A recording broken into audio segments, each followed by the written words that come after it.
the whole problem of money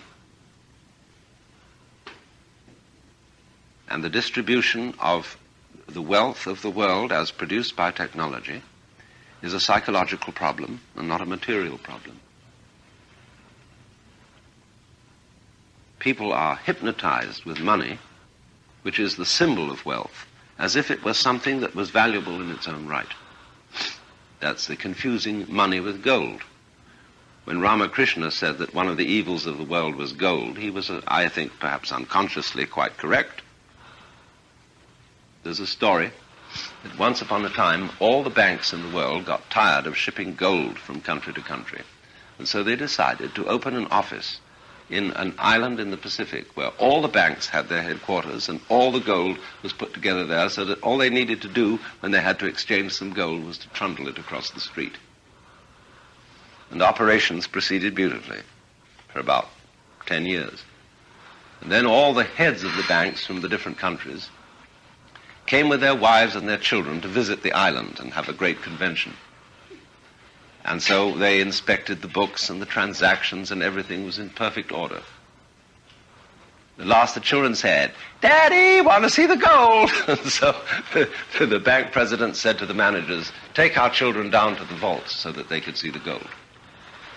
And so all those managers said, it's sort of difficult and a little problematic and it takes a lot of time. And the president said, "Well, don't be stupid. What's the matter? Can't they see the gold?" So they hummed and hawed and said, "Well, we're sorry to report that 7 years ago there was a disastrous subterranean earthquake and all the gold was swallowed up. But of course, we all knew how much we had at that time, and so we've kept the books accordingly." So it's a joke. People don't realize, in other words, that money is bookkeeping. Nothing but bookkeeping. And therefore the whole idea of taxation, for example, is a complete anachronism.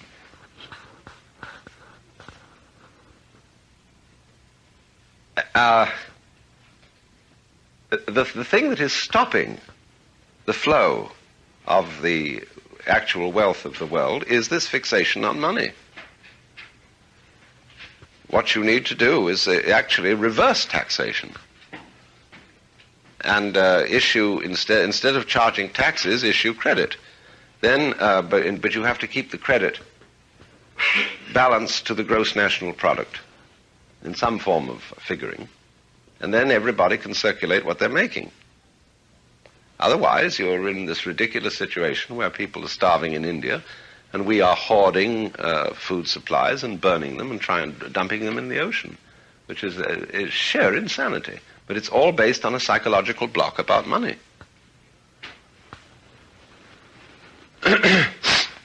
So, this kind of psychological block is what in Indian philosophy would be called a maya. It is an illusion, and it's the same kind of illusion as that of the future, of the idea that the future is when we are really going to live.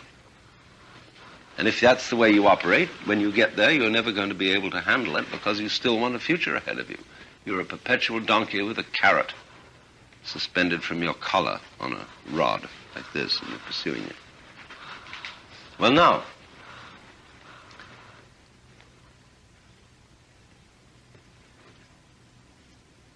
when we approach the subject of politics, you obviously recognize at once that the word is connected to the Greek polis, meaning a city.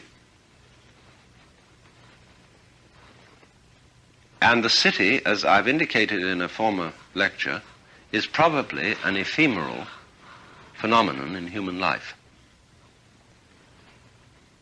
As our technology of communication develops, cities are going to disappear. And for the same reason, as our technology develops, politics are going to disappear. Let's go back to an early stage of our development when human beings changed from being hunters to being farmers. This is a very critical stage in the history of technology. When we were hunters, every male knew the whole culture. In other words, he had to fend for himself, to make his own clothes, to make his weapons, to know the arts of hunting, and also he was in charge of his own religion.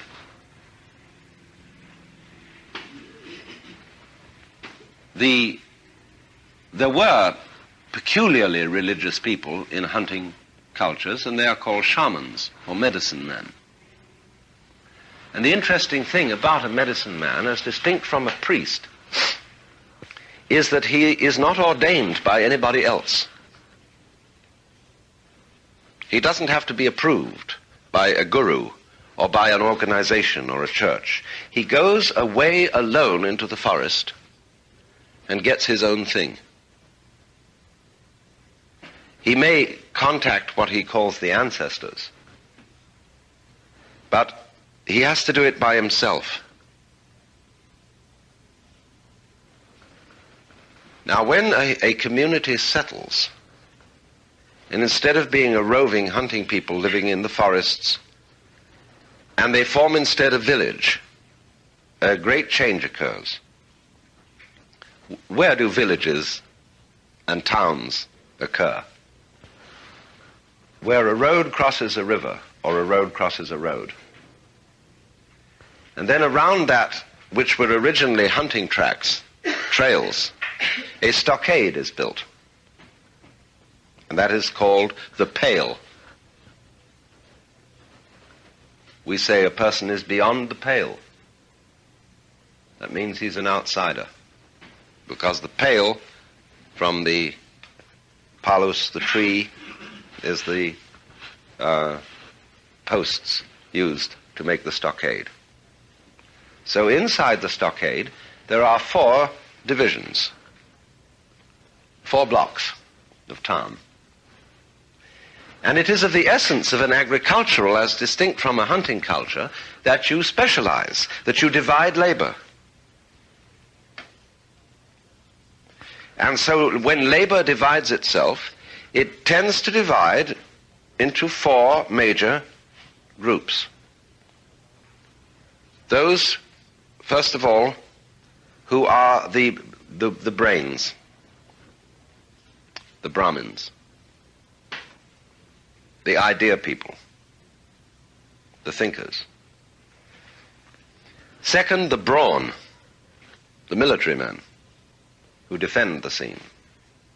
So they are called in India the Kshatriya. Who next? Why, the traders, the merchants, the Vaishya. And then next, who? The craftsmen, the skilled workers, Shudra. Of course, then outside, there are the people who don't have any particular qualifications, and they're the lower outcasts, who are untouchable. But there are another group who are very curious. They're also outside the pale, but they are respected for being outside the pale, and they are called, in Sanskrit, Shramana, which is the same as the word shaman, or in Chinese, Xiamen, meaning an immortal who lives alone in the mountains. In other words, the people who still retain the values of the hunting culture and say, like this: when you settle down in the city, in the polis, and you divide labor, and you're tinker, tailor, soldier, sailor, rich man, poor man, beggar man, thief, you assume roles. You put on a mask and say, I'm a soldier, I'm a priest. But you get more masky than that. You say, I'm a person. The word person means mask. Persona, the mask worn by actors in the Greco-Roman drama.